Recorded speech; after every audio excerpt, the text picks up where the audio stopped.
আজ আছি আমরা পুরুলিয়া ডিস্ট্রিক্ট, পুরুলিয়া ঝাড়খণ্ডের বর্ডার, এই গুরুদাসদার কাছে। এটা হচ্ছে দাদার আলুর জমি। আজকে কত তারিখ? 2025-এর ডিসেম্বরের 5 তারিখ। আচ্ছা দাদা, আজ আমরা সকাল থেকে তো এদিক ওদিক ঘুরলাম খুব।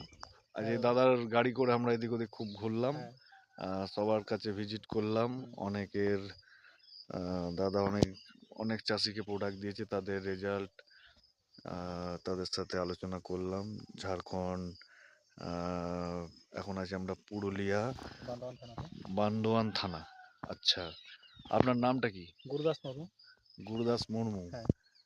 আচ্ছা, আপনি এত সুন্দর আপনি আপনার এই আলু চাষটা করেছেন, এখানে শুরু থেকে আপনি কি ব্যবহার করেছেন? ভেস্টিজের গিনওয়াল দানা 3 কিলো। আচ্ছা, এটা জমিটা কতটা? জমি 15 কাঠা। 15 কাঠাতে 3 কিলো গ্যানুয়াল দানা হ্যাঁ, দিয়েছেন। 3 কিলো গ্যানুয়াল দানা। আচ্ছা, 30 কেজি ডিওপি। 30 KG DOP. হ্যাঁ, তাতে দেওয়া আছে গোল্ড প্রোটেক্ট হিউমিক। মাটিতে দেওয়া আছে। আচ্ছা আর একবার স্প্রে করেছি হিউমিক গোল্ড। আচ্ছা আর এগ্রি 82 আটা। আচ্ছা, এতেই এই জমি। দেখতেই পাচ্ছেন কি সুন্দর গাছ, এখনই গাছ এত সুন্দর। গাছের বয়স হচ্ছে এখন 30 দিন। 30 দিন বয়স। আচ্ছা, 30 দিনের গাছ এটা। আর মোটামুটি এই আলুটা উঠতে কতদিন লাগবে? 30টা দিন। আর 30 দিনের মধ্যে আলু উঠে বিক্রি হয়ে যাবে? বিক্রি হয়ে যাবে। আচ্ছা, 60 দিনের আলু। 60 দিনের আলু। পোখরাজ আলু। এখনো তো অনেকে আলু বসাতেই পারে না, না পারে। এখন অনেকে বসাচ্ছে। হ্যাঁ। আর আপনার সেখানে গাছ তৈরি হয়ে গেছে। অলরেডি তৈরি হয়ে গেছে। এই হচ্ছে কাজ, অর্গানিক খেতির কাজ, মানে অর্গানিক সার ওষুধের কাজ। আর শুধু অর্গানিক না, এতে রাসায়নিক সারও দেওয়া আছে, পরিমাণ কম দেওয়া আছে। আপনারা দেখতেই পাচ্ছেন। আচ্ছা, দাদার নাম্বারটা বলুন। 78 10 84 03 78। হ্যাঁ, দাদা ফোন নাম্বার বললেন, দাদার সাথে কন্ট্যাক্ট করবেন অবশ্যই।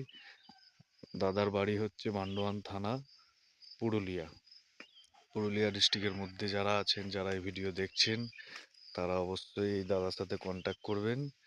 দাদা আপনাকে সমস্ত পরামর্শ দিয়ে দেবে, কোন চাষে কোন জিনিসটা কিভাবে ব্যবহার করতে হয়। থ্যাংক ইউ দাদা। লাস্ট মেসেজ, যারা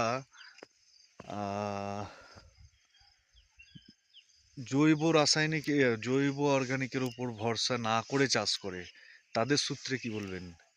তাদের সূত্রে আমি এটাই বলতে চাই যে ভেস্টিজের গিনওয়াল দানা, হিউমিক, এগ্রি প্রোডাক্ট যতগুলো আছে ওগুলা ব্যবহার করে রাসায়নিকের খরচাটা একটু কমিয়ে নেন, যাতে মাটির উর্বরতা ভালো থাকে, মাটির জৈব মানে কি বলবো উর্বর শক্তিটা যেমন আরও বেশি হয়, ফসল ভালো হয়।